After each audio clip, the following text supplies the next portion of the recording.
Hey everyone, Jordan Meyer here, Holstein Family Farms. Moving the cattle out of this, what you would call jungle of a paddock. Probably could leave here a little while longer, the way it's looking.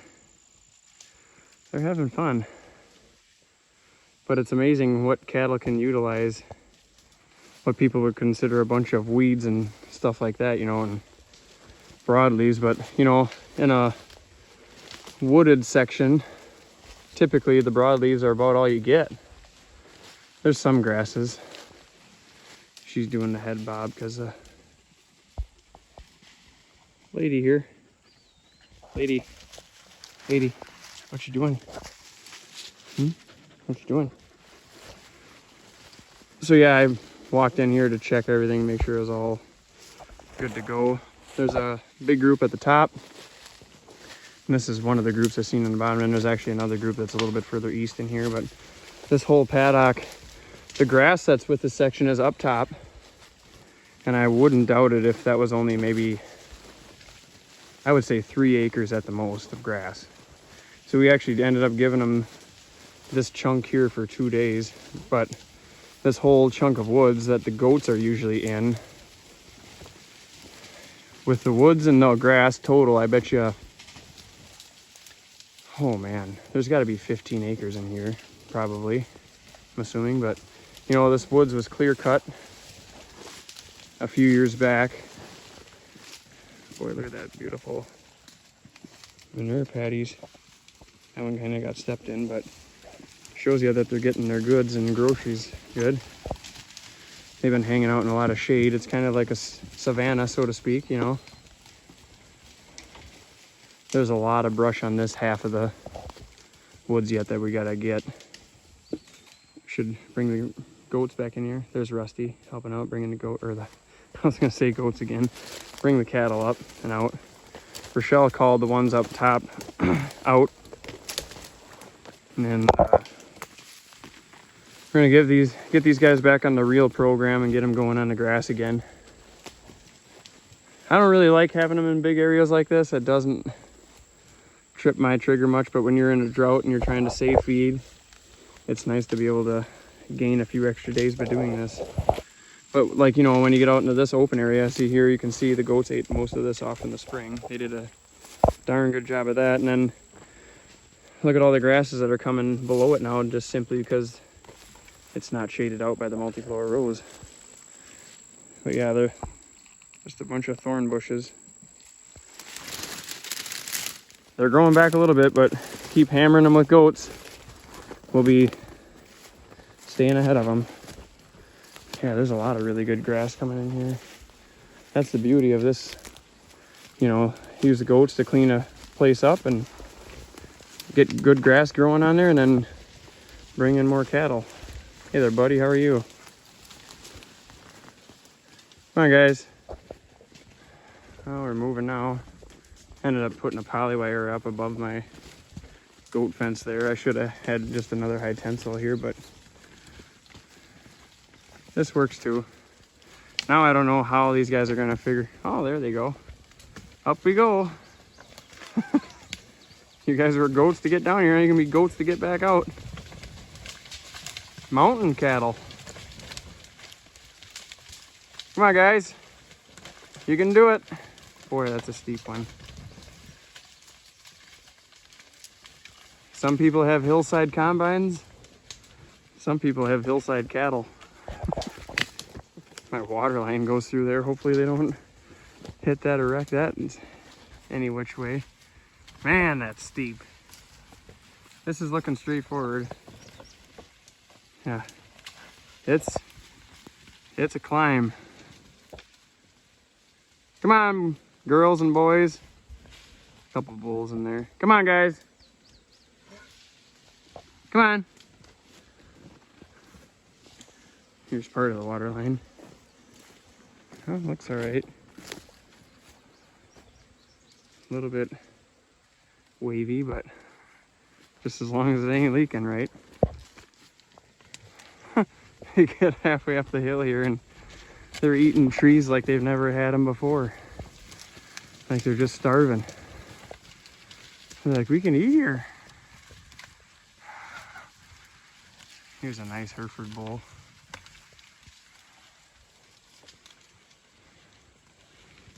Chomping away. Cattle can browse too.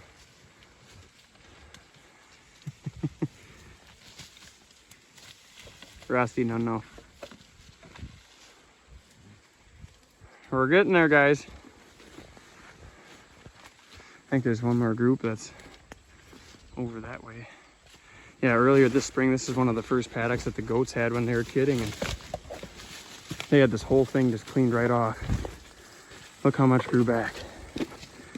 You can literally graze areas like this that get a lot of sunshine, just like no different than you graze cattle out in an open pasture. It's pretty amazing.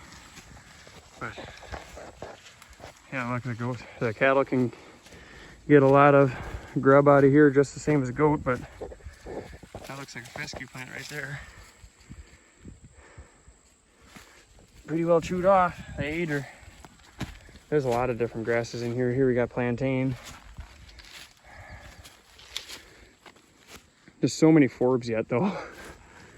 But here's red clover. This must be some type of a legume too. I don't even know what that is. I'll have to check that out. Pretty neat though. And of course, none of this was seeded either. Just whatever's in the seed bank. And granted, we got a lot of raspberry bushes and blackberry bushes and black cap bushes, maple trees, and the whole 9 yards. It's pretty neat. And you got lone oak trees like that. This this hillside was pretty well butchered from logging.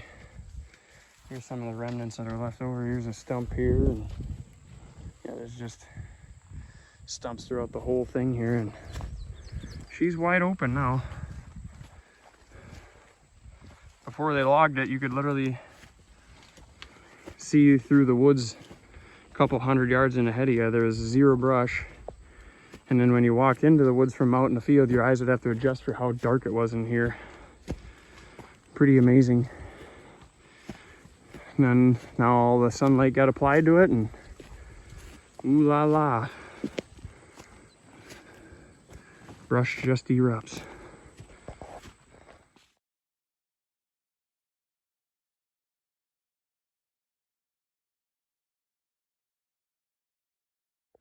And here's the last group of cattle. What do you think, guys? Balance beam. Here we go.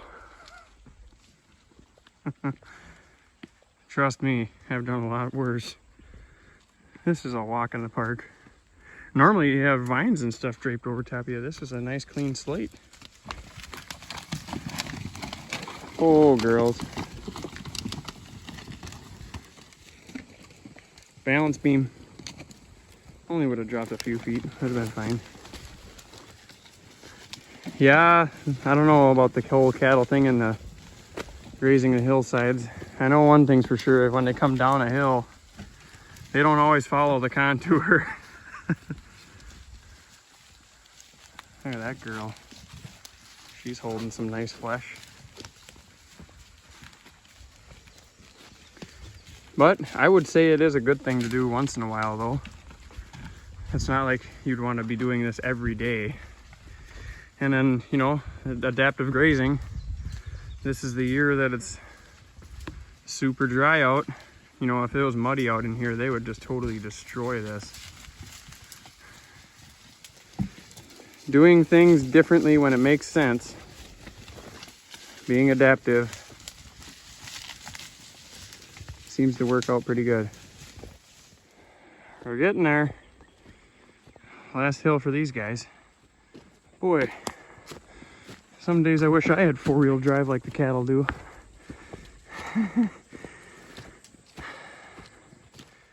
Rochelle said that that first group that we were getting up, Rusty walked them all the way home.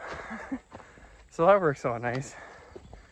Saves a lot of time knowing that he did his job really well.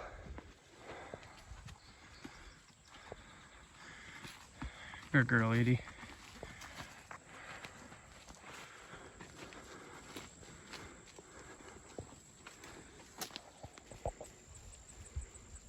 That was a bigger group than I thought. So this is the grass chunk that they had. And as it looks down here on the shallower spots, it looks like they took too much, but boy, did they ever lay a lot of fertility down though. That's pretty cool.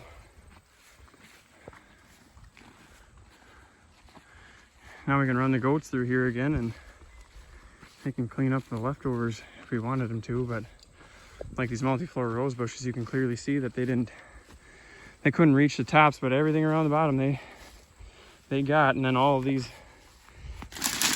dead ones here,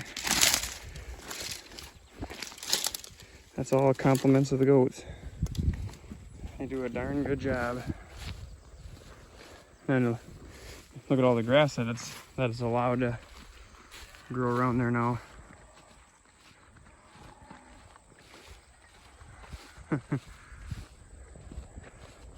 Pretty cool.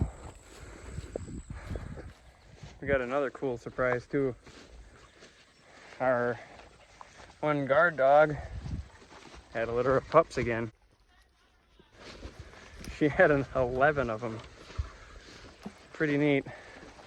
So she is a Karkakian, and then she was bred to a Marima, our other guard dog, Skipper. And yeah, she's had a litter of pups before. We kept 2 of them for ourselves, and they're both doing really, really well. They stay with goats all on their own, and they're only, let's see, I suppose they're 9 months old now because they were born December of 2022. But yeah, pretty exciting stuff. You'll have to watch for the next video and I'll show you them. But for now, let's get these cattle moved up here, give them some new grass, get them rolling. Well folks, we didn't exactly get the video finished at the other farm where we were moving the beef heifers, but figured we'd end it with the Holstein heifers. This is that chunk of brush that we ended up fencing off, and we just finally got them into it.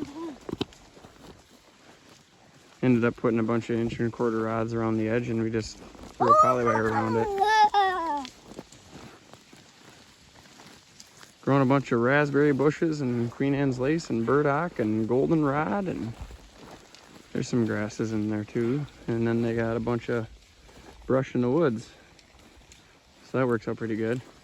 But yeah, these Holstein heifers are all grass for now. That's typically on our conventional dairy here. We raise them as calves and they get their grain and stuff then up until about 1 year old. And then once they're about breeding age, and we mainly feed them a haylage or barley ration, or barlage, I suppose you would call it, chopped new seeding.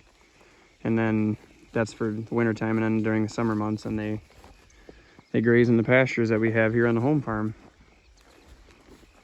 Works pretty good. They do well on pasture actually, so. For a Holstein without supplementing them grain out here, it's pretty good. Beautiful night, that's for sure. But with that, we're gonna call her a day and get home and get some supper, don't you think, Cade? That'd be a good idea? Yeah. Yeah. All right, Jordan and Cade Meyer from Wholesome Family Farms. Take care, God bless. Hit that subscribe button on the way out. Greatly appreciate it, guys.